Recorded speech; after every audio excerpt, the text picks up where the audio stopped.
കോൺഗ്രസിന് മുഖ്യമന്ത്രി സ്ഥാനാർത്ഥി ഉണ്ടാകില്ലെന്ന് ഹൈക്കമാൻഡ് പ്രഖ്യാപിച്ചു. ഭരണം കിട്ടിയാൽ ആര് നേതാവാകാം. പ്രതിപക്ഷ നേതാക്കൾ തിരഞ്ഞെടുപ്പ് നയിക്കുന്നതാണ് ഇക്കാലങ്ങളിലൊക്കെ കോൺഗ്രസിൽ കണ്ടിട്ടുള്ളത്. ഇത്തവണ അങ്ങനെയല്ല എന്നുകൂടിയുണ്ട് ആ പറഞ്ഞതിനർത്ഥം. K കരുണാകരനും AK. ആന്റണിയും ഉമ്മൻചാണ്ടിയും ഒക്കെ പ്രതിപക്ഷ നേതാക്കളും അടുത്ത മുഖ്യമന്ത്രി സ്ഥാനാർത്ഥിയുമായിരുന്നു.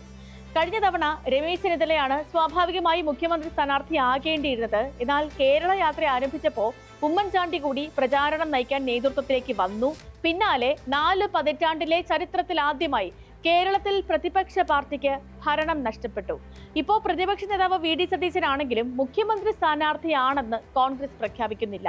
കർണാടകയാണ് ഇതിന് ഉദാഹരണമായി പറയുന്നത്. പക്ഷേ കർണാടകയില് ഭരണം കിട്ടിയാൽ സിദ്ധരാമയ്യ മുഖ്യമന്ത്രിയാകുമെന്ന് ഒരു വിഭാഗവും ഡി.കെ. ശിവകുമാർ ആകുമെന്ന് മറുവിഭാഗവും വ്യാപകമായി പ്രചാരണം നടത്തിയിരുന്നു. അവിടെ മുഖ്യമന്ത്രി സ്ഥാനാർത്ഥി ഇല്ല എന്നല്ല സംഭവിച്ചത്, രണ്ടുപേരെ ഒരുപോലെ മുഖ്യമന്ത്രിയായി അവതരിപ്പിക്കുകയായിരുന്നു. കേരളത്തിൽ അങ്ങനെ വരികയാണെങ്കിൽ ആരൊക്കെയാകും മുഖ്യമന്ത്രി സ്ഥാനാർത്ഥികൾ? വി.ഡി. സതീശന് പിന്നിൽ ആരൊക്കെ ഉണ്ടാകും? രമേശ് ചെന്നിത്തലയ്ക്ക് വേണ്ടി ആരൊക്കെ വാദിക്കും? കെ.സി. വേണുഗോപാലിന് വേണ്ടി നിലകൊള്ളാൻ സാധ്യതയുള്ളത് ആരൊക്കെ? സ്പോട്ട്ലൈറ്റ് ആരംഭിക്കുന്നു. കോൺഗ്രസും മുഖ്യമന്ത്രി സ്ഥാനാർത്ഥിയും. 2011 ഉമ്മൻചാണ്ടി മന്ത്രിസഭയിൽ പ്രവേശനം കിട്ടാതെ നിരാശയിലായ ആളാണ് വി.ഡി. സതീശൻ. അന്ന് സതീശന് വേണ്ടി വാദിക്കാൻ ഫലത്തിൽ ആരും ഉണ്ടായിരുന്നില്ല. ഹരിത എം.എൽ.എമാർ എന്ന് വിളിക്കപ്പെട്ട കൂട്ടായ്മയുമായി കോൺഗ്രസ് മുഖ്യധാരയിൽ നിന്നും മാറിക്കഴിയുകയാണ് അക്കാലത്ത് വി.ഡി. സതീശൻ ചെയ്തത്. വി.ഡി. സതീശനും ടി.എം. പ്രതാപനും ഹൈബി ഈഡനുമായിരുന്നു അന്ന് സജീവമായി ഒന്നിച്ചു നിന്നവർ. പക്ഷെ 2021 തിരഞ്ഞെടുപ്പ് തോൽവിയോടുകൂടി ആ കഥയാകെ മാറി. ഒരു ഗ്രൂപ്പിന്റെയും ഭാഗമല്ലാത്ത വി.ഡി. സതീശനെ പ്രതിപക്ഷ നേതാവായി ഹൈക്കമാൻഡ് തീരുമാനിച്ചു. 5 വർഷം പ്രതിപക്ഷത്തെ നയിച്ച രമേശ് ചെന്നിത്തല ഹരിപ്പാട് എം.എൽ.എ മാത്രമായി കഴിഞ്ഞ 4.5 വർഷം നിന്നു. അന്ന് വി.ഡി. സതീശനെ നിയമിക്കുമ്പോൾ കോൺഗ്രസ് നേതാക്കൾ തന്നെ പറഞ്ഞൊരു കാര്യമുണ്ട്: ഈ തീരുമാനം താൽക്കാലികമാണെന്നും ടേം പകുതി പിന്നീട് മുൻപ് പുതിയൊരു നേതാവ് വരുമെന്നുമായിരുന്നു ആ വാദം. വി.ഡി. സതീശനൊപ്പം കെ.പി.സി.സി അധ്യക്ഷനായ കെ. സുധാകരന് സ്ഥാനം നഷ്ടപ്പെട്ടു. അപ്പോഴും വി.ഡി. സതീശൻ മാറ്റമുണ്ടായില്ല. ഗ്രൂപ്പ് മാനേജർമാർ കാര്യങ്ങൾ നിയന്ത്രിച്ചിരുന്ന കോൺഗ്രസിലെ അസാധാരണമായ ചരിത്രമാണ് അതുവഴി കണ്ടത്. ഉമ്മൻചാണ്ടിയുടെ മരണം എ ഗ്രൂപ്പിനെ അനാഥമാക്കി. രമേശ് ചെന്നിത്തലയ്ക്ക് പ്രതിപക്ഷ നേതൃപദവി ഇല്ലാത്തത് ഐ ഗ്രൂപ്പിനെ കുഴപ്പത്തിലാക്കി. ഇതിനിടയിൽ സാധാരണയായി സംഭവിക്കാറുള്ള പുതിയ ഗ്രൂപ്പുകളുടെ പിറവി ഉണ്ടായതുമില്ല. ജെ കാർത്തികേയനും രമേശ് ചെന്നിത്തലയും കെ.സി. വേണുഗോപാലും ഒക്കെ ഐ ഗ്രൂപ്പിന് പുറത്ത് രൂപീകരിച്ച തിരുത്തൽവാദികളെ പോലെ ഒന്ന് ഇക്കാലത്തുണ്ടായിട്ടുമില്ല.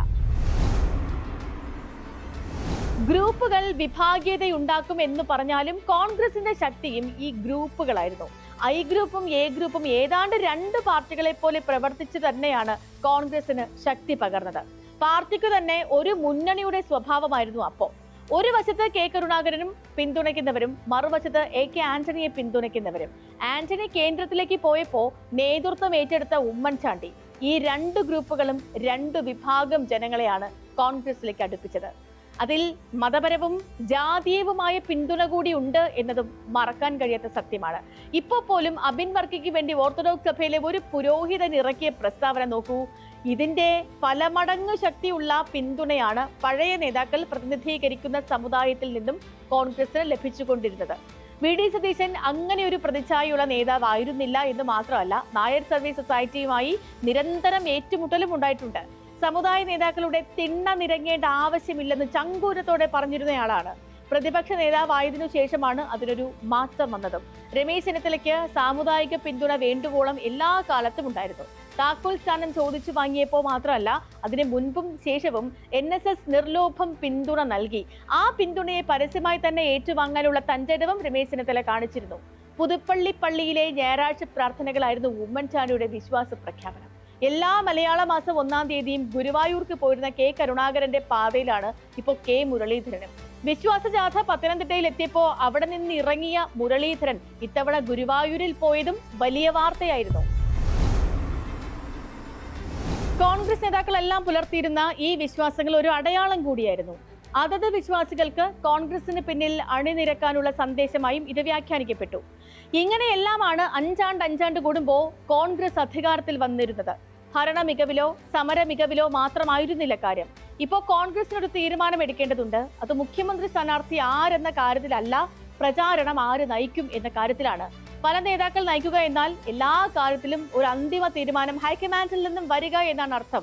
അപ്പോൾ അങ്ങനെ ഒരു സാഹചര്യത്തിൽ നേതാവാകാൻ പോകുന്നത് സംഘടനാ ചുമതലയുള്ള ജനറൽ സെക്രട്ടറി KC വേണുഗോപാൽ ആയിരിക്കും.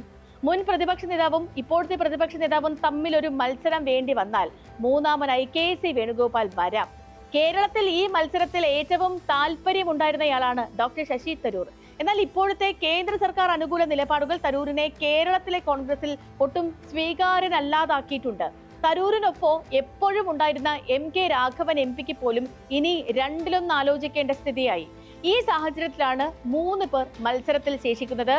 അത് VD സതീശനും രമേശ് ചെന്നിത്തലയും KC വേണുഗോപാലുമാണ്. കസേര കണ്ടിട്ടല്ല കേരളത്തിലേക്ക് വരുന്നത് എന്ന് KC വേണുഗോപാൽ പറഞ്ഞെങ്കിലും അത് വിശ്വസിക്കാൻ കോൺഗ്രസുകാരെ കിട്ടില്ല. കാരണം യൂത്ത് കോൺഗ്രസ് അധ്യക്ഷ നിയമനത്തോടുകൂടി KC വേണുഗോപാലിന്റെ കരുത്ത് എല്ലാവരും കണ്ടുകഴിഞ്ഞതാണ്. കോൺഗ്രസിന്റെ ഇതുവരെയുള്ള ചരിത്രം അനുസരിച്ച് പ്രതിപക്ഷ നേതാവാകണം മുഖ്യമന്ത്രി സ്ഥാനാർത്ഥി.